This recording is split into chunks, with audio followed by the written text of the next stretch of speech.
మహోన్నతుడా, పరిశుద్ధుడా, ప్రేమగల మా ప్రభువు తండ్రి, ఇప్పటివరకు కొన్ని మాటలు మాకు వినిపించారు. మీ కుమారుల ద్వారా విన్న మాటలు నిష్ప్రయోజనం కారణంగా మా మనసులను సిద్ధం చేసుకొని ఎల్లప్పుడూ నీతో గడిపే పిల్లలను మనందరినీ మేము సిద్ధం చేసుకునే సహాయం చేయాలి. ఆ ముందున్న కాలంలో కొద్ది నిమిషాలు నీ మాటలు ఆలోచించుతుండగా ఏ మాటలైతే నీ పిల్లలు నేర్చుకోవాలని మీరు ఆశిస్తున్నారో వాటిని చెప్పుటకు ఒక సాధనంగా వాడుకోండి. ఈ ఆరాధన అంతట్లో మీరే ఉండి మహిమ, ఘనత, ప్రభావంలో పౌరైర్యము, అంకులము, నిష్ఫలులమైనటువంటి బొమ్మలు ఎన్నుకునే విధానాన్ని బట్టి మీకే ఘనత, మహిమ చెల్లిస్తూ మా కొరకు ప్రాణం పెట్టి తిరిగి లేచిన మా అన్న యేసుక్రీస్తు నామములో ఈ ప్రార్థన సమర్పించి అడిగి వేడుకుంటున్నాను తండ్రి, ఆమేన్. ప్రేమైన దేవునికులారా, గత వారం మనం అద్భుతంగా మరి మన మధ్యకి కొంతమంది సహోదరులని నడిపించడం, అంతకుముందు కూడా మరి రామన్యాయం చెప్పడం, కొన్ని అద్భుతమైనటువంటి మాటలు మనం విన్నాము. విన్నటువంటి మాటలు మనం మర్చిపోకూడదు. ఏం చేయకూడదు? మర్చిపోకూడదా? అంత శ్రమపడి మనము చేసినటువంటి పనిని ఎవరైనా ఖరాబ్ చేస్తే మనకి చాలా కోపం వస్తుంది, చాలా బాధ వస్తుంది. ఆ మాటల్లో మనం కూడా పాటించకపోతే దేవుడు చాలా బాధపడిపోతాడు. మన గర్వాన్ని చూసి ఆయన చాటుగా ఏడుస్తాడట.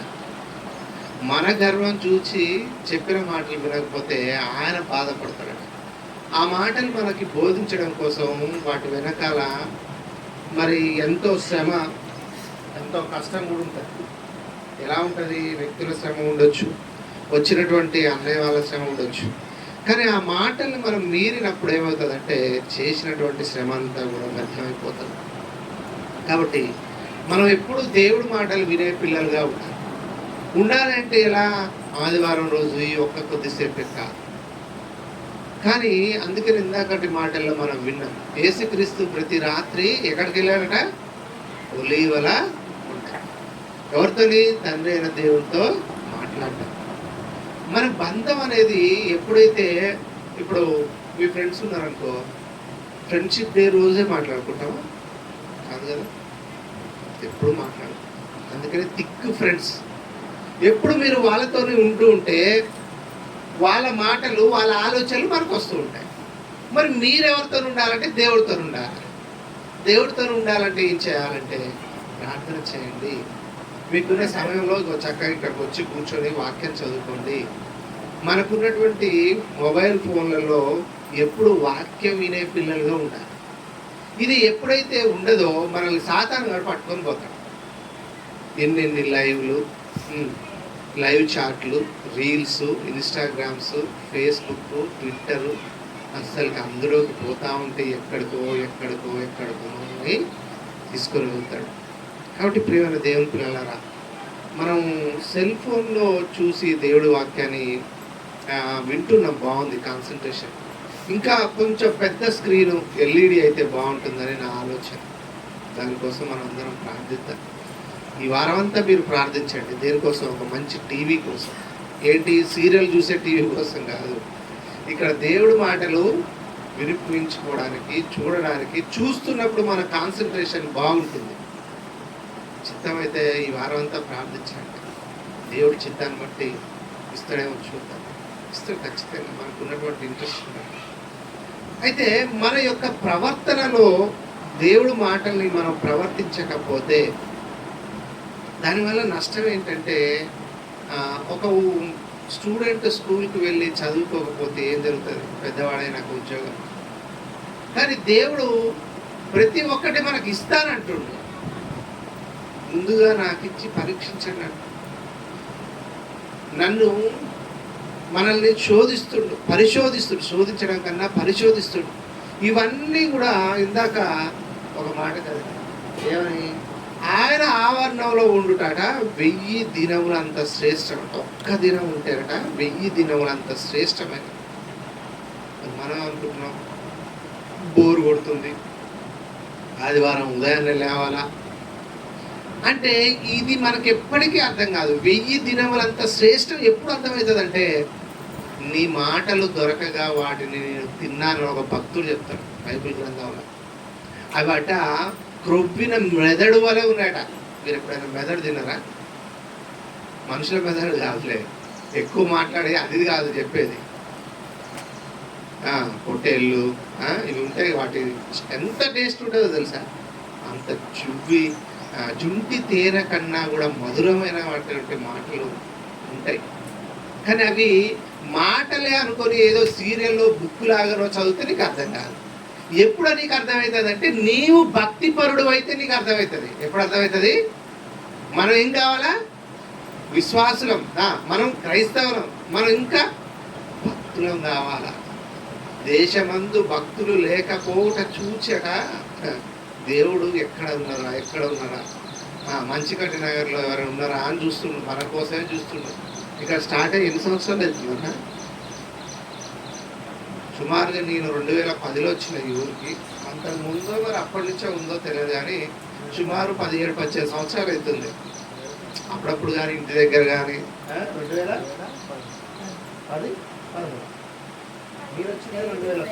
సారీ, నేను 10లో కాదు, 2010 11 నుంచి నేను రావడం కూడా అదే, ఇంచుమించు అదే. 2010లో పెళ్ళైంది, 11 అంతే. అప్పటి నుంచి ఇప్పటికి ఎన్ని సంవత్సరాలు? 26 మైనస్ 26 మైనస్ 11 అంతా చెప్పు. 25. 26 మైనస్ 11 అంతా 15 ఇయర్స్. 15 ఇయర్స్ నుంచి కూడా దేవుడు చూస్తూ ఉన్నాడు. ఇంకా ఎవరైనా ఉన్నారా? ఇంకా మారుతారా? ఈ 15 ఇయర్స్లో దేవుడు చూస్తూ ఉన్నాడు. కానీ మనం ఏం చేస్తున్నాం? 15 సంవత్సరాలు అయిపోయిందా?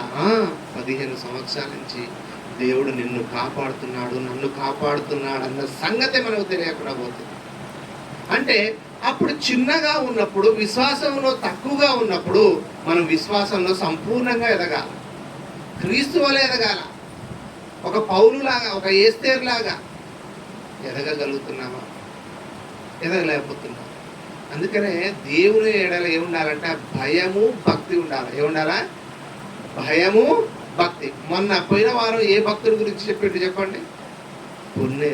కొర్నేలి దేవుని ఎడల ఎలాంటి వాడని చెప్పబడింది? భయ భక్తులు కలిగిన వాడు. భయము, భక్తి రెండు ఉంటేనే మనకి ఉంటుంది. ఇది మనం కొర్నేలి యొక్క జీవితం గురించి పోయిన వారం మనం శాస్త్రశాలి మనకి చెప్పడం జరిగింది. భక్తిలో ఉన్నతమైనటువంటి వాడు ఎవరు? కొర్నేలి. అప్పటికే దాన ధర్మాలు చేస్తున్నవాడు. మరి కొర్నేలి జీవితాన్ని చూసుకున్నటువంటి మనము మన జీవితాన్ని మనం మార్చుకోవాలి. మార్చుకోకపోతే పరిస్థితి ఏంటి? భయంకరమైన పరిస్థితుల్లోకి వెళ్ళిపోతాం. ఒక భక్తుడిని చూద్దాం. ఈయన ఎలాంటి భక్తుడు అంటే, మొట్టమొదట ప్రారంభం చాలా హుషారుగా ఉంది. ప్రారంభం ఏదైనా వస్తువు కొన్నా, సెల్ ఫోన్ కొన్నా, కారు కొన్నా, ఇందాక డాడీ కూడా చెప్తుండగా, నూతన వివాహం జరిగితేట చాలా ఆసక్తితో ఉంటారట. తర్వాత బండెక్కి వెనకాల చేయబట్టుకుంటే గట్టిగా ఆగు, ఇస్త్రీ నలిగిపోతున్నట్లట. ఇంట్రెస్ట్ తగ్గిపోతూ ఉంటుంది. భక్తిలో మాత్రం అలా ఉండకూడదు. భక్తిలో మనం వస్తున్నప్పుడు పెరగాలే తప్ప తరగకూడదు. కానీ ఇప్పుడు విషయం ఏంటంటే, అందరికీ భక్తి తగ్గిపోతుంది. ఎలా తగ్గిపోతుందంటే, మీకు బాగా అర్థం చేసుకోవడానికి, సెల్ ఫోన్లో ఛార్జింగ్ పెట్టినాక మనం వాడుతుంటే ఎట్లయితే తగ్గిపోతుందో, ముందు 100%, 90%, 80%, ఇప్పుడు చాలామంది బ్యాటరీ డెడ్ అయిపోయినట్టు వాళ్ళ యొక్క జీవిత పరిస్థితులు కూడా భక్తి లేకుండా అయిపోతాయి. ఎలా చెప్పగలుగుతాం భక్తి అంటే? వాళ్ళు అలా అయిపోయారని మనం ఎలా చెప్పగలుగుతాం అంటే, వారికి ఉన్నటువంటి ఫలాలు, వాళ్ళు ఏం చేస్తున్నారో చెప్తే వాళ్ళు భక్తిలో ఉన్నారా లేరా చెప్పొచ్చు మనం. దేవుడు అంటే భయము, భక్తి ఉన్న వాళ్ళ యొక్క లక్షణాలు వేరే ఉంటాయి. మొన్న ఒక అన్నంటుండు, నేను 13 సంవత్సరాలు ప్రయాసపడ్డా అండి, ఒక్కడు కూడా మారలే. అసలు ఇంతకు దేవుడు ఉన్నాడా?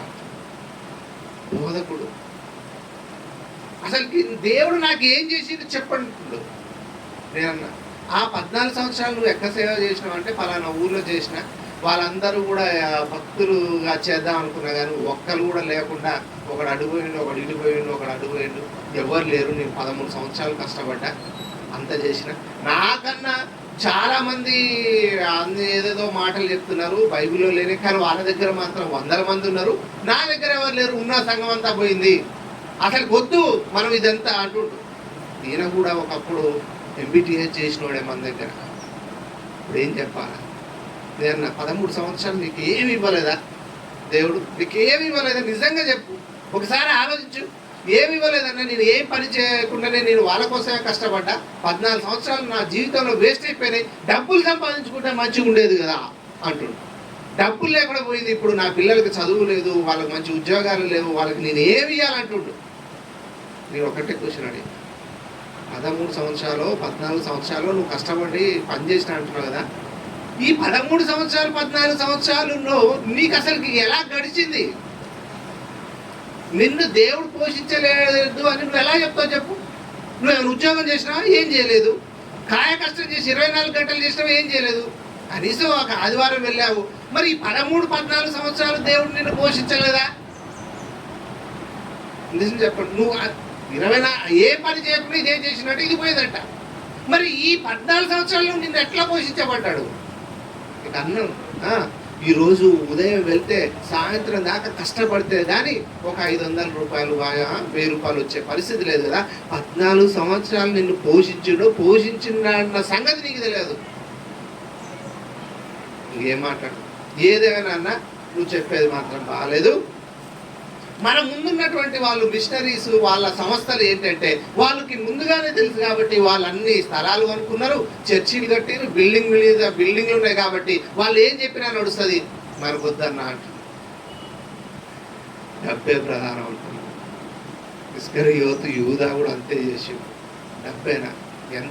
ఎంతసేపు డబ్బు నువ్వు ప్రధానం అనుకుంటే అన్ని సుఖాలు డబ్బు వల్లనే వస్తాయి అనుకుంటే తప్పుడు ఆలోచన. అది అన్ని రావు, కొన్నే వస్తాయి. అంతేకాదు మీరు డబ్బులున్న వాళ్ళని పోయి ఎప్పుడైనా పర్సనల్గా మీరు సంతోషంగా ఉన్నారా అని అడగండి, అప్పుడు చెప్తాడు. అంటే ఇప్పుడు ఈ సహోదరుడి విషయంలో భక్తి ఎలా అయిపోయిందంటే రాను రాను రాను రాను రాను రాను రాజుగారి గుర్రం అంట గాడిద అయిపోయింది.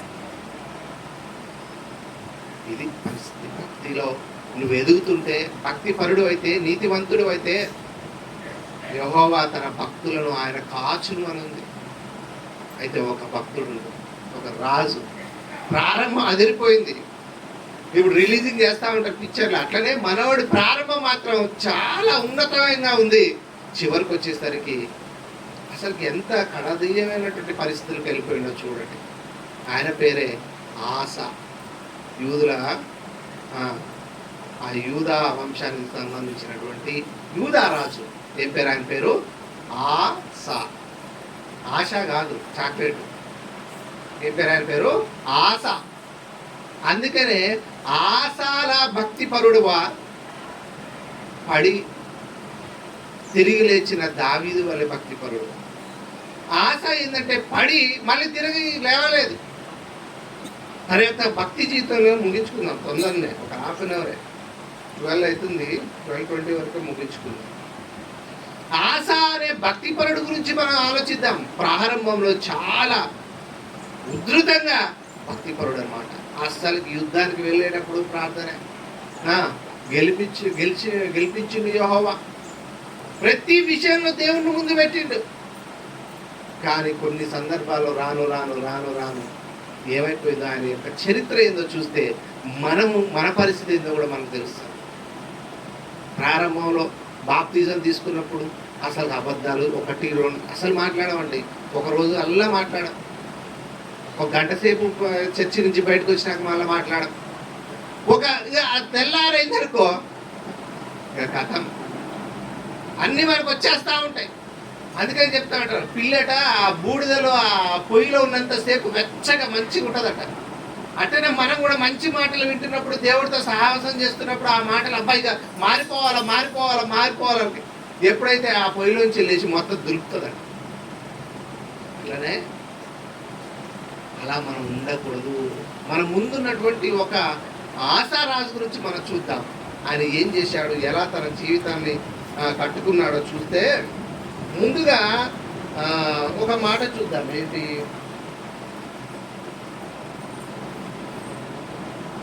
దినవృత్తాంతాల గ్రంథము, 2వ దినవృత్తాంతాల గ్రంథము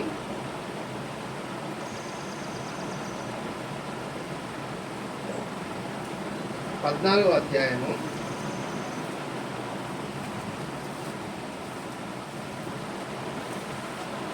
15వ అధ్యాయము 16వ అధ్యాయంలో ఉంటుంది.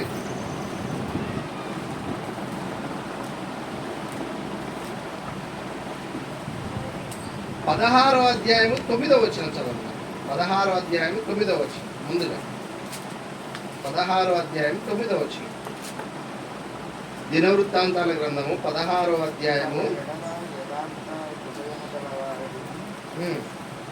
తన ఎడల దేవుడు వాగ్దానం చేస్తుండు. చూడండి, 16వ అధ్యాయము 9వ వచనం చదువుతుండు. తన ఎడల యథార్థ హృదయం గల వారిని బలపరుచుటకై యెహోవా కనుదృష్టి లోకమంతట సంచారము చేయుచున్నది. మనం ఏమనుకుంటామంటే, మనకి ఎవరైనా డబ్బులు ఇస్తారా, లోన్లు ఏమైనా వస్తాయా, మనం ఆలోచిస్తాం. మంచిదే, తీసుకోవచ్చు, తప్పలేదు. కానీ అంతకన్నా నీకు లోన్లు ఇచ్చేది, అంతకన్నా ఆశీర్వాదం ఇచ్చేది, అంతకన్నా గొప్ప గొప్ప కార్యములు నీ ఎడల చేయడానికి రెడీగా ఎవరున్నారంటే తండ్రి అయిన దేవుడు ఉన్నాడు. అందుకనే చెప్తుడు, తన ఎడల అసలు ఇంతకి నీవు ఆయన ఎడల యథార్థ హృదయం గల వారిని ఇంకా బలపరచుటకై యెహోవా యొక్క కనుదృష్టి లోకమంతా సంచారం చేయుచున్నది. ఈరోజు ఈ పాలకోయ తంటలో ప్రతి ఒక్కరిని దేవుడు చూస్తున్నాడు. ఆ సంగతి మీకు తెలుసో తెలియదు. ప్రతి ఒక్కరిని చూస్తాడు. ఎందుకు? యథార్థవంతమైన హృదయం గల వారిని ఆయన ఇంకా బలం చేయాలా, బలపరచాలా, ఇంకా తన నామ మహిమను ఘనతపరచుకోవాలా. ఏదైనా నీకు ఇస్తేనే కదా దేవుడు నాకు ఇచ్చాడని నువ్వు చెప్తేనే కదా, దేవుని నువ్వు మహిమపరిస్తేనే కదా ఇంకొకరు కూడా చూసి రావడానికి అవకాశం ఉందా లేదా? నీకే అందుకనే ఏమంటారు, పట్టతలకాయ ఉన్నాయనట, ఈ నూనె రాసుకోండి మీకు ఎంట్రుకలు పెరుగుతాయంటే ఎవరైనా నమ్ముతారా? ముందు నువ్వు రాసుకోవాలి. అవునా కాదు? నువ్వు రాసుకోయా ముందు.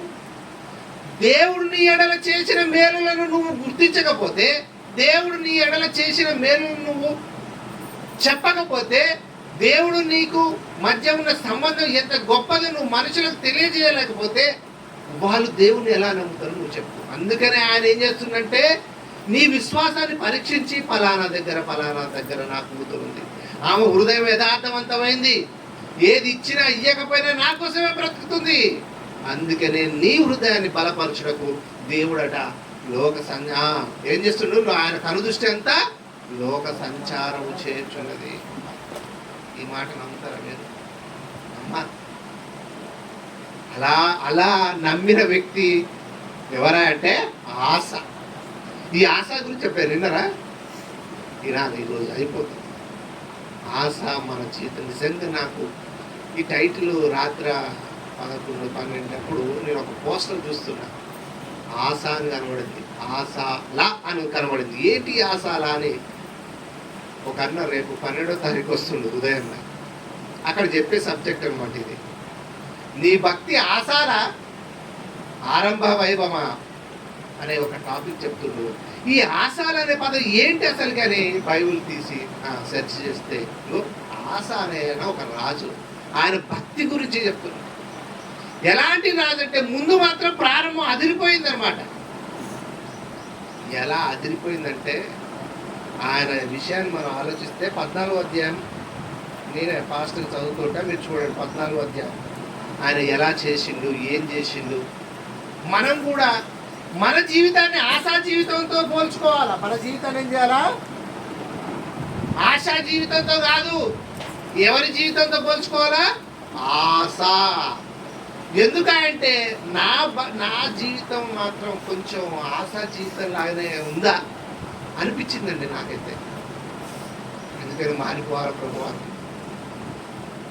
ఆశ ఏం చేసిందో చూసి వెంటనే ప్రార్థన చేసుకుని వెళ్ళిపోతుంది. 2 వారాల నుంచి చెప్పట్లేదు అనేదేమో బాధ నాకు. అన్న చెప్తే మొదలు పెడితేనేమో ఆయన వదలడానికి బాధ మీకు. ఈ రెండింటి నడుము మనం ఏం చేయాలి? తప్పదు. వారానికి ఒక్కరోజే మాకు దొరుకుతుంది కాబట్టి నేను డిసైడ్ అయిపోయినా ఏమని, గురువారం శుక్రవారాలు నేను రావట్లేదు, దొరికినప్పుడే ఇక తిట్టుకున్నా చెప్తాను. ఆశ గురించి, ఆశ ఎవరి కుమారుడో 14వ అధ్యాయంలో ఉంది. ఇతని దినములలో ఆ ఆశ 14వ అధ్యాయం చదువుతున్న వినండి. అబియా తన పితరులతో కూడా నిద్రింపగా జనులు అతనిని దావీదు పట్టణంలో పాతిపెట్టిరి. అతనికి బదులుగా అతని కుమారుడైన, అంటే అబియా కుమారుడు ఎవరు? ఆసా. వండర్ఫుల్ పర్సన్ ఆశ. అతని కుమారుడైన ఆశ ఏం చేసిందంటే 14వ అధ్యాయం చదువుతున్నా, మీరు వినండి ఫాస్ట్గా. 10 సంవత్సరం అతని కుమారుడైన ఆశ రాజాను. అతని దినంలో దేశం 10 సంవత్సరములు నెమ్మది. దీనికి 35 సంవత్సరాల వయసులో 10 సంవత్సరాలు నెమ్మది వచ్చిందట. అప్పటిదాకా యుద్ధాలు జరిగినాయి అబియా కాలంలో. అబియా కుమారుడే ఆశ. అబియా కుమారుడు ఎవరు? ఆశ. ఈయనేం చేసిందో చూద్దాం. ఆశ తన దేవుడైన యెహోవా దృష్టికి అనుకూలంగాను యథార్థంగాను నడిచిన వాడై. ఫస్ట్ క్వాలిఫికేషన్ ఏముందంటే ఆయనకి అనుకూలంగాను యథార్థవంతుడుగాను నడిచిన దేవుని దృష్టికి, మనుషుల దృష్టికి కాదు. ఈరోజు మనుషులు ఆదివారం మనం పోకపోతే ఈ పక్కన వాళ్ళు వాళ్ళ పక్కన వాళ్ళు గొడవ పెడతారని వచ్చేటోళ్ళు చాలా మంది ఉంటారు. కొంతమంది ఆదివారం పోయినా కూడా దేవుని దృష్టికి యథార్థవంతంగా కనబడరు. కానీ ఆశ మాత్రం దేవుని దృష్టికి నెమ్మదిగా యథార్థవంతంగా నడుచుకున్నవాడు. అయితే అక్కడ ఏం జరిగిందంట, అన్య దేవతల బలిపీఠంలో పడగొట్టి అక్కడ అప్పటికే ఇశ్రాయేలు ఏం చేశారంటే, ఇశ్రాయేలు తండ్రి అయిన దేవుణ్ణి సేవించకుండా వేరే ప్రతిమలను తీసుకొచ్చి పెట్టుకుంటారు అక్కడ ఆ దేశం. అప్పుడు వాటన్నిటిని ఏం చేసిందంట, పడగొట్టి ఉన్నత స్థలంలో పాడు చేసి ప్రతిమలను పగలగొట్టి దేవతా స్తంభంలో కొట్టి వేయించి వారి పితరుల దేవుడైన యెహోవాను ఆశ్రయించుటకును ధర్మశాస్త్రం బట్టి విధిని బట్టి క్రియలను జరిగించుటకును యూదా వారికి ఆజ్ఞాపించి. ఎప్పుడైతే రాజు వచ్చిందో, మీరు కూడా చూడండి, కేసీఆర్ తర్వాత రేవంత్ రెడ్డి రాగానే అప్పటిదాకా తెలంగాణ అంటే ఏమని ఉండేది? టిఆర్ఎస్, టిఎస్ అనేది, టిఎస్ తెలంగాణ. టిఎస్ తెలంగాణకి షార్ట్ ఫామ్ టిఎస్ అనేది బండ్ల మీద కానీ రిజిస్ట్రేషన్. ఇప్పుడు ఏం చెప్తారు? రేవంత్ రెడ్డి ఏం చేసిండు తెలుస్తుందండి? టిఎస్ నే మార్చిండు చెప్పట్లే, టీజీగా మార్చిండు. అందుకని మీరు ఎక్కడ చూడండి టీజీ టీజీ టీజీ అని ఉంటుంది. తెలంగాణ స్టేట్ అని ఆయన పెట్టిండు. ఇది తీసి మార్చింది ఎవరు? రేవంత్ రెడ్డి. టీజీ తెలంగాణ అని పెట్టిండు. తెలంగాణ స్టేట్ తీసేసి తెలంగాణ అని. వీళ్ళు ఈ మార్పులే చేసారు. అయితే ఈ ఆశ కూడా ఏం చేసిరంటే, మనకి ఇశ్రాయేలు పితరుల దేవుడు ఎవరు? యెహోవా కాబట్టి మిగతా ఏది ఉండొద్దు అని చెప్పేసి మొత్తం పడగొట్టి శుభ్రంగా చేసి బ్రహ్మాండంగా పరిపాలన చేస్తుండవు. నెమ్మది ఉంది. తర్వాత ఏం జరిగిందంట, ఎంట్రీ బాగుంది. వారి పితరుల దేవుడు యెహోవాను ఆశ్రయించడం ధర్మశాస్త్రం బట్టి విధిని బట్టి క్రియలు జరిగించడం యూదా వారికి ఆజ్ఞాపించి ఉన్నత స్థలంలోను సూర్య దేవతా స్తంభంలో యూదా వారి పట్టణాన్నిటి నుండి తీసివేశాను. అతని ఏలుబడి యందు రాజ్యం నెమ్మదిగా ఉండెను. మంచిగా ఉంది. ఆ సంవత్సరం అతనికి యుద్ధం లేకపోవడం చేత దేశంలో నెమ్మది కలిగి ఉండేను. యెహోవా అతనికి విశ్రాంతి దయచేసి ఉండగా అతడు యూదా దేశంలో ప్రాకారముగా పట్టణం కట్టించాడు. రామ అనే పట్టణం ఏమైనా కట్టిస్తాడు. ఎందుకంటే దేవుడికి ఇష్టంగా ఉండు, దేవుని వదిలిపెట్టినటువంటి ఆ రోజు యూదా ప్రజలు పూజిస్తున్న వాటన్నిటిని తీసేసిండు. కాబట్టి దేవుడు కూడా నెమ్మది ఇచ్చేసిండు. అసలు యుద్ధాలే జరగట్లే. అంటే ప్రారంభంలో దేవుడి కోసం ఏదైనా మనం చేయాలనుకుంటాం, వెళ్ళిపోతూ ఉంటాం. కానీ రాను రాను ఏమైపోతుందంటే డబ్బులు, ఇంట్లో పిల్లలు, అసలు ఇంకెక్కడెక్కడ పడిపోతుంది, రోగాలు, నొప్పులు, ఉద్యోగాలు, వీటిల్లో పడి మనం భక్తిని కోల్పోతాం. అదే జరుగుతుంది చూడండి చివరికి వచ్చేసరికి. తర్వాత 7వ వచనం, అతడు యూదా వారి ఇలాగ ప్రకటన చేసిన మన దేవుడైన యెహోవా మనం ఆశ్రయించినందున ఆయన మన చుట్టూను నెమ్మది కలిగజేసి ఉన్నాడు. దేశమందు మనము నిరభ్యంతరంగా తిరగవచ్చు. మనం ఆ పట్టణం కట్టించి వాటి ప్రాకారం గోపురం గుమ్మం ద్వారబంధం అక్షరం కాగా వారి పట్టణంలో కట్టి వృద్ధి నొందిన ఆ కాలంలో డాళ్ళు ఈటలు ఎంత యుద్ధం గురించి చెప్తూ ఆయనకు ఎంతమంది ఉన్నారో చూద్దాం. ఆ కాలంలో డాళ్ళను ఈటలను పట్టుకొని 3 లక్షల మంది యూదావారు ఉన్నారట. సైన్యం ఎంతమంది యూదా వాళ్ళు ఉన్నారు బాగా చెప్పాలి. 3 లక్షలు. 15 నిమిషాలు అయిపోతుంది. 3 లక్షల మంది ఏమో ఇతని దగ్గర సైన్యం యూదా వాళ్ళు ఉన్నారట. కేడములు ధరించి వీళ్ళు 2,80,000 మంది బెన్యామీనీలు కూడిన సైన్యము ఆసాకు ఉండేది. మొత్తం ఇంతకి ఆసాకి ఎంతమంది సైన్యం ఉన్నారు? ఎడిషన్స్ ఏమో ఆయన ఏదో కాదు, మీరు చెప్పండి. ఇంతకీ ఆసాకి సైన్యం ఎంతమంది? 3 లక్షల మంది యూదా వాళ్ళు, డాలు పట్టుకున్న వాళ్ళు 3 లక్షల మంది ఉన్నారు. కేడములు విలువేయు 2,80,000 మంది బెన్యామీనులు అనబడిన వాళ్ళు ఈయనకున్నారు. ఇంతకు ఆసాకి సైన్యం ఎంత? 3 లక్షల వాళ్ళు 2,80,000. ఎన్ని మొత్తం ఎంతమంది సైన్యం? నువ్వు చెప్పదు, టీచర్ చెప్తారా? ఎంతమంది అమ్మా ఆసాకి సైన్యం మొత్తం కలిపి ఎంతరా? అందుకని మీరు స్కూల్లోకి బంద్ చేసి నాతో రండి. 3 లక్షల మంది ఏమో డాలు పట్టుకొని యుద్ధం చేసే వాళ్ళు ఉన్నారు. 2,80,000 మంది ఏమో విల్లు వేసే వాళ్ళు ఉన్నారు. మొత్తం కలిపి ఎంత సైన్యం ఉంది ఆసాకి? 10 లక్షలు. ఎంతరా? 5 లక్షల ఎంత? 5,80,000 మంది ఉన్నారు. ఇప్పుడైనా చెప్పింది సంతోషించా. చెప్పిందా? 3 లక్షలు అప్పించినాం అనుకో, ఇంకొకరికి నీకైతే బాధ. 2,80,000 రావాలి ఒకళ్ళ దగ్గర నుంచి. 3 లక్షలు రావాలి. మొత్తం ఎన్ని లక్షలు రావాలి నీకు? 5,80,000 రావాలి. మర్చిపో, నీకు రావాలి. కానీ ఇక్కడ మాత్రం ఆసాకి మాత్రం ఎంతమంది సైన్యం ఉన్నారు? 3,80,000. ఇక యుద్ధం చేద్దాం అనుకోవడానికి ముందు అప్పుడు ఏమైందంట? ప్రార్థన చేస్తున్నాడు. యుద్ధాలే లేవు కదా, దేవుడు నెమ్మది ఇచ్చింది కదా. అయినా సరే ఒక రాజు యుద్ధానికి వచ్చిండు. అప్పుడు ఏం జరిగిందో చూడండి. ఎక్కడుంటుంది నెక్స్ట్? విస్తారైన సైన్యంతో అదే అధ్యాయంలో 11వ వచనం నుంచి చదువురండి. ఆశ అక్కడ చదవద్దు, 9వ వచనం చదువు. 9వ వచనం. కూషీయుడైన జెరహు వారి మీద దండెత్తి 1,000 సైన్యములను 300 రథములను కూర్చుకొని బయలుదేరి మారేషా వరకు రాగా ఆశ అతనికి ఎదురుపోయి. ఇక్కడ వినండి బాగా, ఈ లెక్కలు కొంచెం బాగుంటుంది. ఈ రాజు పేరేం పేరు? జెరహు. అంతేనమ్మా, జెరహు. ఇటీనండి మీరు అది చూడొద్దు, నేనే చదివితే నేనే చెప్తాను. జెరహుకి ఎంత? 300 రథాలు ఉన్నాయంట. సైన్యం ఎంతమంది ఉంది? జెరహుకు సైన్యం ఎంతమంది ఉన్నారు? 1,000 అంటే ఎంతమంది ఉన్నట్టు? మీకు కష్టమే. వెరీ గుడ్, బాగానే చెప్పాడు. 1 లక్ష. ఎన్ని లక్షలు? 1,000 అంటే లక్షణ. 1,000 ఇంటూ 1,000 కొట్టండి, ఎంత వస్తుందో క్యాలిక్యులేటర్లో? ఎస్. ఎన్ని లక్షల సైన్యం ఉన్నట్టు? 1,00,000 అన్నాడు ఫస్ట్, మళ్ళీ మాట మార్చాడు. ఇప్పుడు ఎంతమంది సైన్యం ఉన్నారు జనాకు?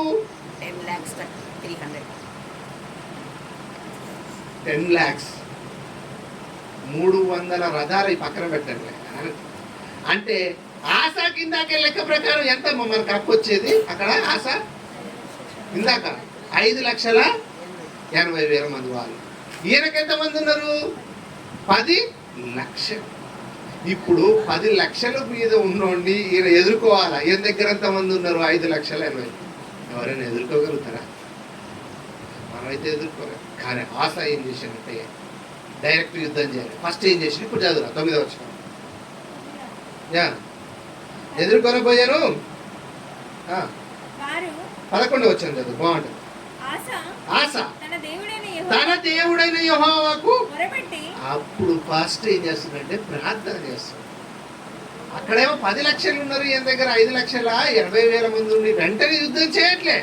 అసలు వాస్తవంగా 10 లక్షల మందిని ఎదుర్కోవాలంటే మన దగ్గర కూడా ఎంతమంది ఉండాలండి? కానీ ఆశ భక్తిపరుడు కాబట్టి, యెహోవా మీద ఆధారపడి ఉన్నాడు కాబట్టి, యెహోవా చేత నడిపించబడుతున్నాడు కాబట్టి, యథార్థవంతుడు కాబట్టి ఫస్ట్ మోకరించి ప్రార్థన చేస్తుంది. చదువున్నాను అక్కడ. యెహోవా యెహోవా ప్రార్థన చేసి ఆ యెహోవాకు మొరపెట్టి విస్తారమైన విస్తారమైన సైన్యము చేతిలో ఓడిపోకుండా బలము లేని వారికి సహాయము చేయుటకు నీకన్నా ఎవరునూ లేరా. మా దేవా, ఆ మాట మళ్ళీ చదువురా. బాగుంది, మీకు అర్థమవుతుందా? విస్తారమైన సైన్యము చేతిలో ఓడిపోకుండా. వాళ్ళు చూస్తే 10 లక్షల మంది ఉన్నారు ప్రభువా, విస్తారమైన సైన్యంలో ఓడిపోకుండా బలము లేని వారికి, నా దగ్గర ఉన్న 5,80,000 మందిలో బలము లేకుండా ఉన్న వారికి సహాయం చేయుటకు అసలు నీకన్నా ఎవరున్నారు. ఈ మాట మనం ఎప్పుడైనా అనగలుగుతామా? కష్టాలలో ఉన్నప్పుడు, అప్పుల బాధలో వెళ్ళిపోయినప్పుడు, సొంత వాళ్ళే నీ వాళ్ళు అనుకున్నప్పుడు, నమ్మక ద్రోహం చేసినప్పుడు, ఆస్తి పోయినప్పుడు, యోబు భక్తుడు అన్నాడు, యెహోవా ఇచ్చెను, యెహోవా. ఇది భక్తి అంటే. ఈ భక్తి మాటలు మనకి దేవుడితో మనల్ని కనెక్ట్ చేస్తాయి. ఏ మాటలు కనెక్ట్ చేస్తాయి? దేవుడితో మనల్ని కనెక్ట్ చేస్తాయి. మనం అంటున్నావా, నీవు తప్ప నాకు సహాయం చేసేవారు ఎవరు? మనం ఏమంటాం తెలుసా, వాడు డబ్బులు ఉన్న దగ్గర పోయి, మనం అంటే నేను కూడా మీరు బాధపడతాను, ఎవరిదైనా ఇస్తానంటే ఇంకా అక్కడే ఉంటాం, నువ్వు తప్ప మంచిది అంటే అక్కడ బతిలాడితే ఇస్తాడని తెలిసి, కానీ అంతకన్నా ఎక్కువ నీ కన్న తండ్రి అయిన దేవుడు నీకు సహాయం చేయడానికి రెడీ ఉండు. నన్ను అడగట్లేదు, నేను అడగట్లేదు. అందుకని ఏమంటున్నానంటే, నీవు తప్ప నాకు సహాయం చేసేవాళ్ళు కాదు. అప్పుడు ఏం జరిగిందో చూడండి. ఈ 5,80,000 మంది ఆ 10 లక్షల మందిని ఏం చేశారు? చదువున్నాను. మా దేవా యెహోవా, మాకు సహాయం చేయము. నిన్నే నమ్ముకొని ఎవరి దగ్గర నమ్ముకుపోయినప్పుడు, నిన్నే నమ్ముకున్నా, ప్లీజ్ ఇవ్వండి. వాళ్ళ మనసు కరిగిపోతుంది, ఇస్తారు. కానీ దేవుడి దగ్గర అడుగుతున్నాం మనం. No, never we ask. మనం అస్సలు కడదు. దేవుడు నిన్నే నేను. ఎంత భక్తి పరుడండి. ఎవరు? ఆశానా, ఆశానా? ఆశ ఎవరి కుమారుడు? అబియా. ఆశ ఎవరి కుమారుడు? అబియా. ప్రారంభం చూడండి, అయిపోతుంది. నిన్నే నేను నమ్ముకొని ఉన్నాను, నీ నామమును బట్టి ఈ సైన్యమును ఎదురించుటకు బయలుదేరి ఉన్నాను. యెహోవా నీవే మా దేవుడవు. నరమాత్రులను నీ పైని జయమొందనీయకము, వాళ్ళు గెలిచేలాగా ఇయ్యకు అని ప్రార్థింపగా యెహోవా అసలు అలా ప్రార్థించినది ఏం చేసింది? ఇప్పుడు యుద్ధం చేయలే, డైరెక్ట్ 8 లక్షల. మన దగ్గర 5,000 ఉంటే అసలు ఆగం. మనం 5 లక్షలు ఉంటే ఆగం. ఏ కదా పోరం పాటాడు ఉత్తదే. 5,80,000 మంది ఉన్నా కూడా వీళ్ళతో వాళ్ళని ఓడించవచ్చు అనుకోలేదు. ఆశ మోకరించి, నేను నమ్ముకున్నా, నువ్వు తప్ప నాకు ఎవరు లేరు, అసలు నరమాత్రులు నాకేం చేస్తారు, వాళ్ళ మీద విజయం ఇవ్వమంటే అలా ప్రార్థించండి. యుద్ధం చేయలేదు. దెబ్బంబట్టి ఆ 10 లక్షల మందిలో మొత్తం తెగులు వచ్చి ఎక్కడో అక్కడ చచ్చిపోవడం అంతా జరుగుతూ ఉంటే, వీళ్ళు డైరెక్ట్గా వెళ్ళిపోయి వాళ్ళ మీద ఉన్నటువంటి బంగారం అంతా కొల్లగొట్టుకొని తెచ్చుకున్నారు. అంతే. జస్ట్ ఆ రోజు ఎరుకో గోడలు కూడా చుట్టూ ప్రదక్షిణాలు చేస్తే ఏమైపోయింది? ఎరుకో గోడలు. సండే స్కూల్కి ఒక ఆమె చెప్తుందట, ఇది విన్నారా? అరే సండే స్కూల్ ఇన్స్పెక్షన్ జరుగుతుంది, డిఈఓ వచ్చిందట. సండే స్కూల్కి డిఈఓ వచ్చిండు, పాట అని చెప్తుంది. ఎరుకో గోడలు. అప్పుడు డిఈఓ అడుగుతుండు సండే స్కూల్ మేడాన్ని, ఒక పిల్లగాన్ని లేపి డిఈఓ ఏమని అడుగుతున్నట్టే, అరే ఎరుకో గోడలు కూల చూసింది ఎవర్రా, ఎరుకో గోడలు పగలు కొట్టింది ఎవర్రా అంటే, వాడంటు నేను కాదు సార్ అంటు. అయ్యలోపు మేడం వచ్చింది, సార్ వాడు అలాంటి వాడు కాదు సార్ అంటుంది. ఎరుకో గోడలు కూల కొట్టింది ఎవర్రా అంటే, నేను కాదు సార్ అంటుడు. ఆ మేడం పాఠాలు చెప్పే మేడం వచ్చింది, సార్ అలాంటి వాడు కాదు సార్. ఈయన డిఈఓ నవ్వుకుంటుండు. ఇంతకే ఎవరు కూల కొట్టిండు మీకేం తెలుసా?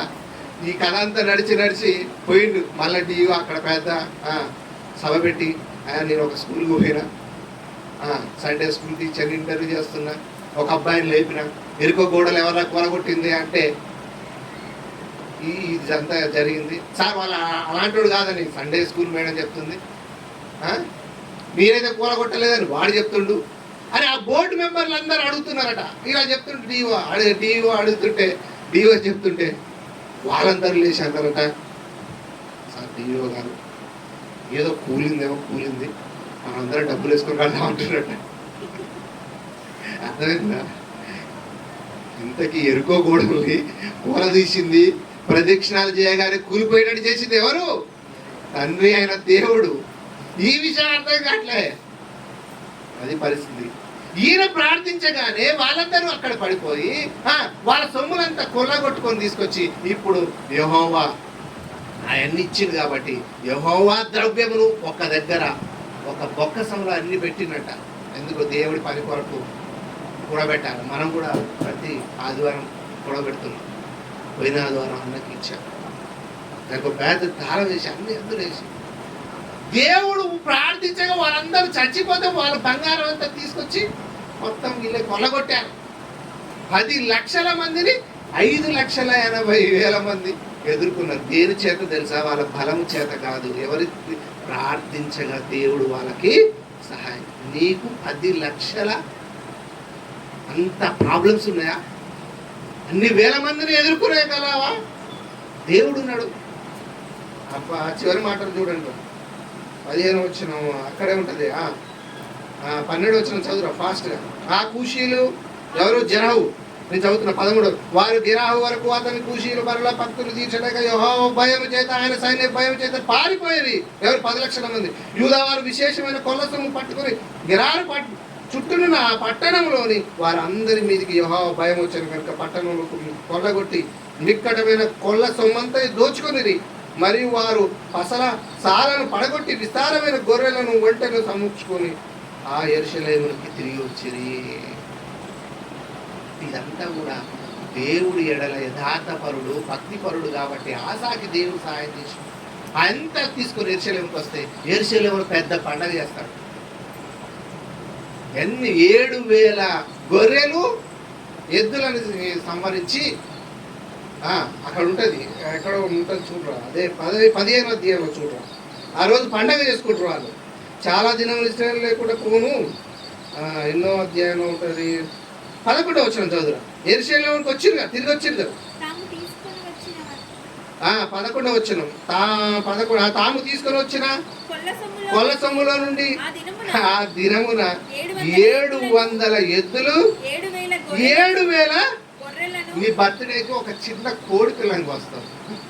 కానీ ఆ రోజు దేవుడు వాళ్ళకి ఇచ్చినటువంటి ఆ కొల్లగొట్టిన సొమ్ము బట్టి ఏమేమి వచ్చినట్ట? 7,000 ఒక గొర్రె కేజీ మాంసం, 700 ఎద్దులు కోసుకొని దేవుడు మనకి విజయాన్ని ఇచ్చిండు. ఈ రోజు నువ్వు మాంసం తెచ్చుకోవడానికి 1 కేజీ 1000 రూపాయలు.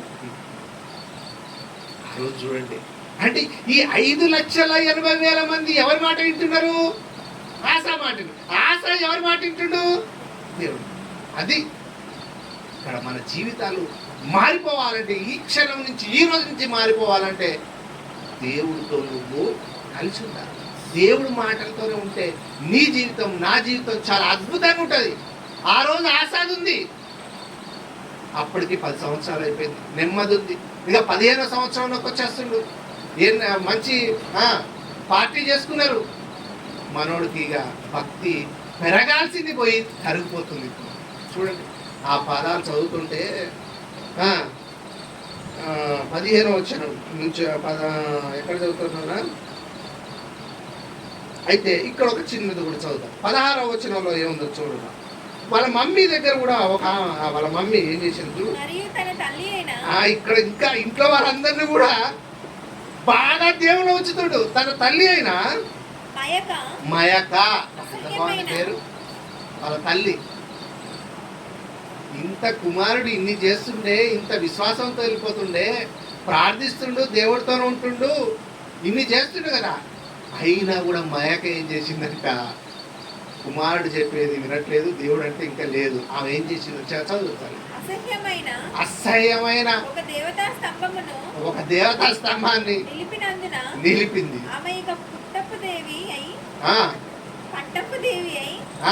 ఉండకుండా ఆ. రాజైన ఆస ఆమెను ఆ. త్రోసివేసి ఆ, ఆమె నిలిపిన విగ్రహమును పడగొట్టి ఆ, చిన్న భిన్నము చేసి ఆ. కిద్రోను వాగు దగ్గర ఆ. దాన్ని కాల్చివేసెను. అది వాళ్ళమ్మ మాత్రం ఈ మళ్ళీ ఒక దేవతను పెట్టింది. ఏది నువ్వు ఇట్లా చేస్తున్నావు మొత్తం తీసి పడేసి ఆ పట్టణపు పదవి నుంచి తీసేసిండు. నువ్వు నా ఉండమ్మా, దేవుని నమ్ముకోమ్మా, ఇవి కాదు నువ్వు నమ్మాల్సింది, ఇవి కాదు నమ్మాల్సింది అని చెప్పేసి వాళ్ళ మమ్మీని కూడా సెటిలైట్ చేసి ఈ రోజు కూడా మన ఇంట్లో వాళ్ళందరినీ ఏం చేస్తామంటే నువ్వు అట్లుండాలి ఇట్లా ఏమనుకుంటున్నావు, దేవుడు అంటే అబద్ధాలు ఆడుతున్నావు అని ఇంట్లో ఫుల్ చేస్తూ ఉంటాం. కానీ భక్తి విషయంలో అలా ఉంటే ఓకే, కానీ తగ్గిపోయింది. వాళ్ళ మమ్మీని ఇలా చేసాడు. చివరికి వచ్చేసరికి 15వ వచనం చూడరా, 16వ అధ్యాయానికి వచ్చేసి 19వ వచనం చదువుతున్నాను. 19వ వచనం ఏం జరిగింది? ఆస ఏలుబడినందు 35వ సంవత్సరం వరకు యుద్ధాలు ఆయన ఏలుబడి 35 సంవత్సరాలు బాగా జరిగిందమ్మా. అమ్మా 15వ అధ్యాయము 19వ వచనం చదువు. ఆస ఏలుబడి యందు ఆస ఏలుబడి అందు 35వ సంవత్సరం 35 సంవత్సరాలు. నేను కూడా దేవుని నమ్మి ఒక 20 సంవత్సరాలు వేసుకోండి అంటే 20 సంవత్సరాలు 20 10 18 17 సంవత్సరాలు అప్పుడు ఎట్లుండేది అనుకుంటున్నావు? మీరు నమ్మరు కానీ ప్రతి ఒక్కరితో పోటీ అనేది తెలుసా. నేను వీరికి వచ్చిన మొత్తం దేవుణ్ణి కాదన్నా వాడిని నిలబెట్టేది. మంచి మంచి సైంటిస్టులు ఉన్నారు నాకు తెలిసినారు. అంతా ఉండే దేవుడు అంటే అసలుకి మా ఊరు నుంచి 60-70 కిలోమీటర్లు వెళ్ళిపోయి ఒక్క వాక్యం కోసం అంత దూరం పోయేది. దేవుడిని అంటే అసలు నేను ఊరుకోపోయేదండి. నేను నేర్చుకున్న కొత్తలో అసలు అదంతా ఎడిపోయిందా అనిపిస్తుంది నాకైతే. మా ఫ్రెండ్ గారు దేవుడు కాదు అది ఇది అంటే వాడిని నిలబెట్టి 10 మందిని కూర్చోబెట్టి చేసినాం, డిబేట్ చేసినాం వాళ్ళతో. వాడు నాస్తికుడు అంటే కాదురా, నువ్వు దేవుడిని నమ్మాల్సిందే, సైన్స్ గొప్పదా దేవుడు గొప్పదా అంటే గంటలు గంటలు డిబేట్ చేసేది స్కూల్లో, ఎక్కడ రూమ్లలో కాలేజీలలో చదువుకునేటప్పుడు అంత ఉండేదన్నమాట. ఈయన కూడా ఆశ తన ఇంట్లో ఉన్న వాళ్ళందరూ సెటిలైట్ చేసిండు. బాగా 35 సంవత్సరాలు పర్ఫెక్ట్గా ఉండు భక్తిలో. మనం కూడా 15 సంవత్సరాలు పర్ఫెక్ట్గా ఉన్నాం, స్టార్టింగ్ ఇంకా పర్ఫెక్ట్గా ఉన్నాం. ఇప్పుడు వచ్చేసరికి ఏమీ లేదు, కోరబడిపోతాం. ఆశ పరిస్థితి కూడా అదే అయిపోయింది. అందుకనే పెట్టిన టైటిల్ ఏమంటే ఆశ లాంటి భక్తి పరుడువా, దావీదు లాంటి భక్తి పరుడువా. 36వ సంవత్సరం ఎంటర్ అయింది. అప్పుడు ఏం జరిగింది చదువు. ఆస ఏలుబడి యందు ఆశ ఏలుబడి అందు 36వ సంవత్సరం 36వ సంవత్సరం వచ్చేసరికి ఇశ్రాయేలు రాజైన ఇశ్రాయేలుల రాజుతో బయేషా యూదా వారి మీద దండెత్తి ఈ బయేషాతోని మంతనాలు చేస్తాడు. బయేషా యూదా వారి మీద దండెత్తి బయలుదేరి యూదా రాజైన ఆస యొద్దకు యూదా రాజైన ఆస యొద్దకు వచ్చింది.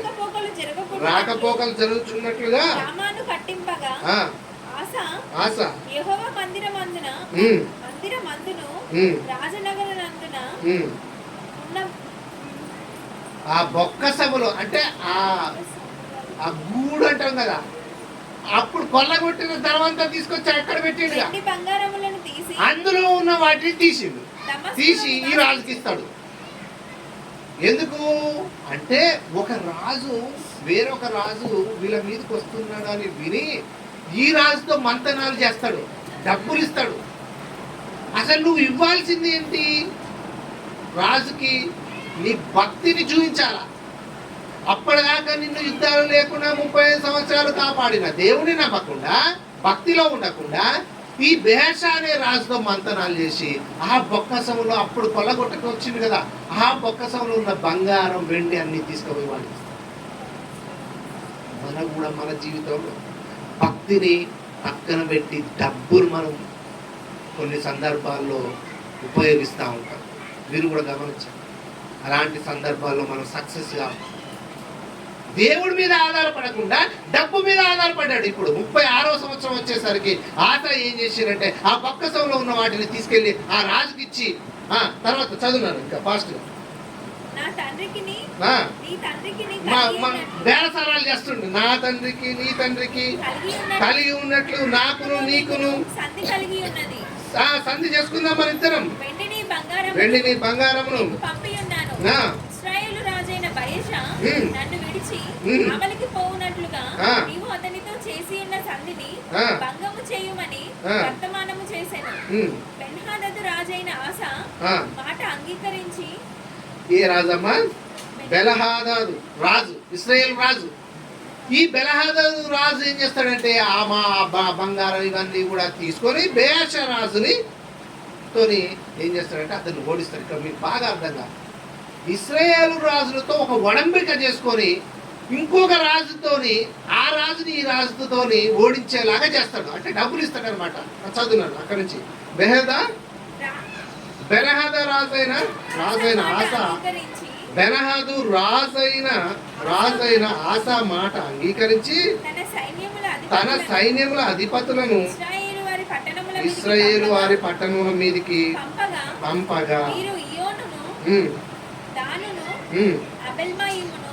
నఫ్తాలి ప్రదేశమునకు చేరిన పట్టణములలోని కొట్లను కొల్లబెట్టిరి.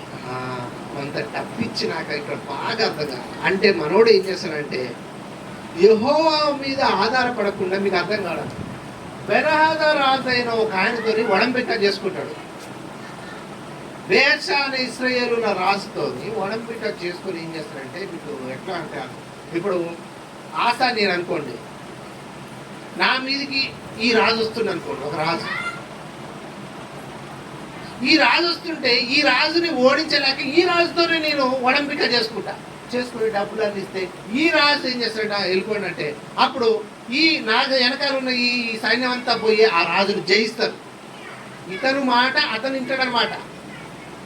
ఎందుకంటే ఇంక డబ్బులు అన్ని ఇచ్చిన కదా, ఈయన పోయి ఆయన చెప్తాడు. అందుకనే ఏమంటున్నాడంటే అక్కడ చదువు మళ్ళీ, బెనహాదు రాజైన ఆస మాట అంగీకరించి తన సైన్యములందరినీ పంపిస్తే వాళ్ళని ఎదుర్కొంటాడు. కానీ ఇప్పుడు విషయం ఏంటంటే దేవుడు కోపం వస్తుంది.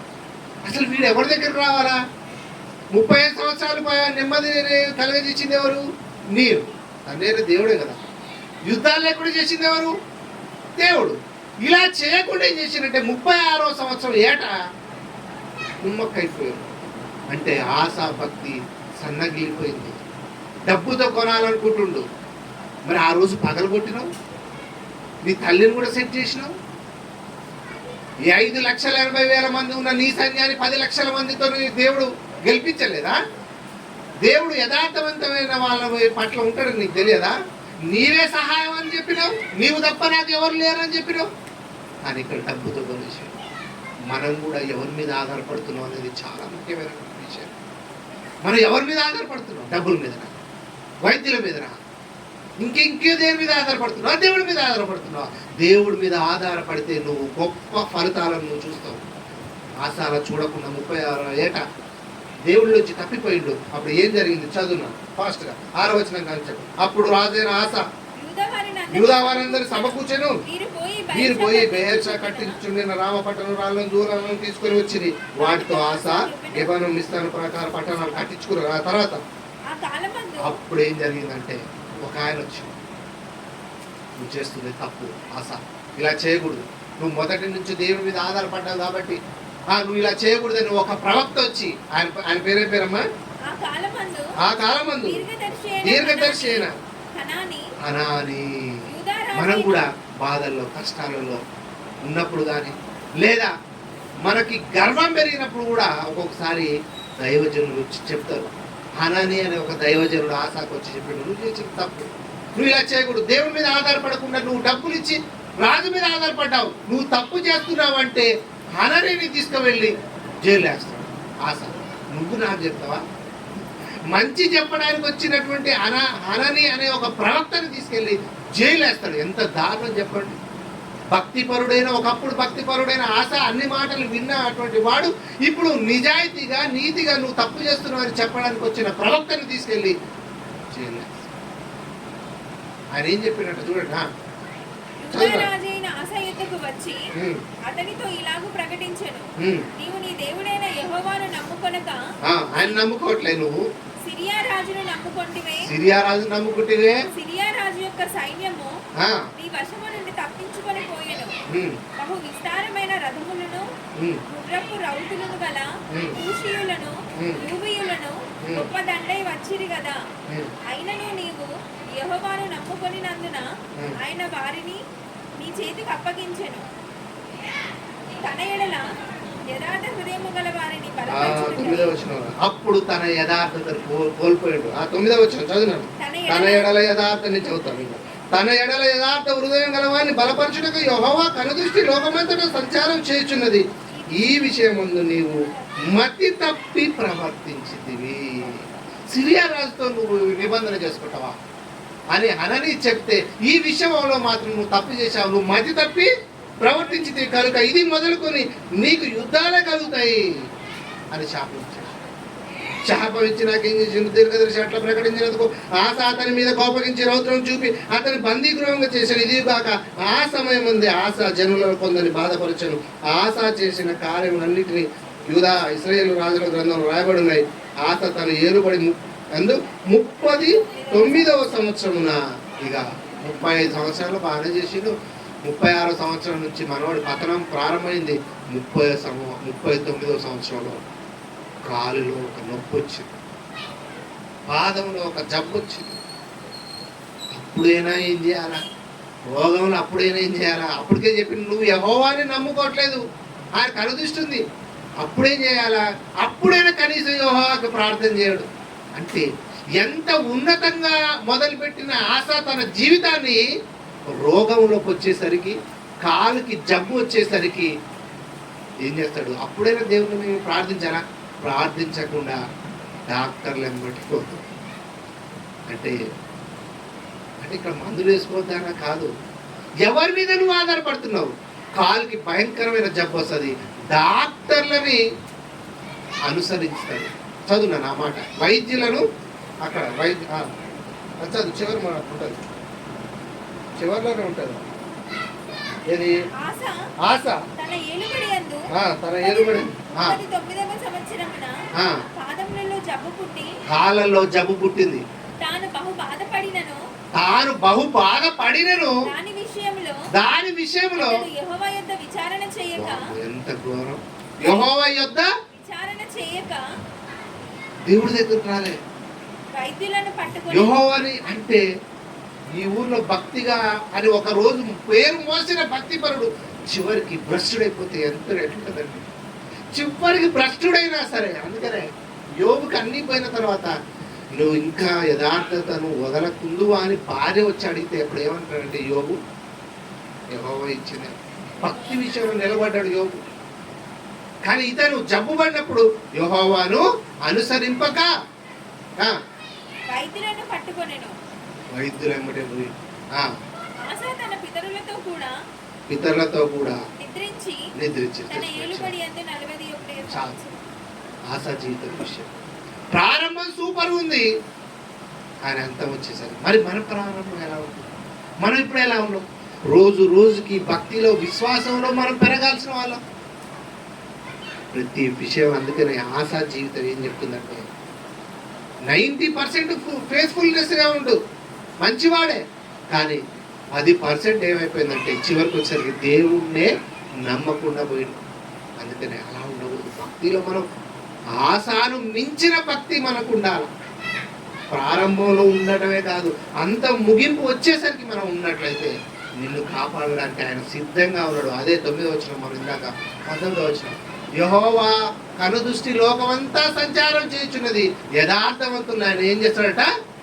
ఇంకా బలం ఉండేలాగా చేస్తాడు. మనందరి కోసం ఆయన ఆశీర్వాదాలు ఇవ్వడానికి రెడీగా ఉన్నాడు. మనం తీసుకోవడానికి మనం రెడీగా ఉన్నాం. అదే ఇంకా చాలా ఎక్కువైపోయింది, చాలా అలిసిపోయారు మీరు. దయచేసి మన్నించండి. వచ్చేవారు చిన్న టాపిక్ చెప్తారు.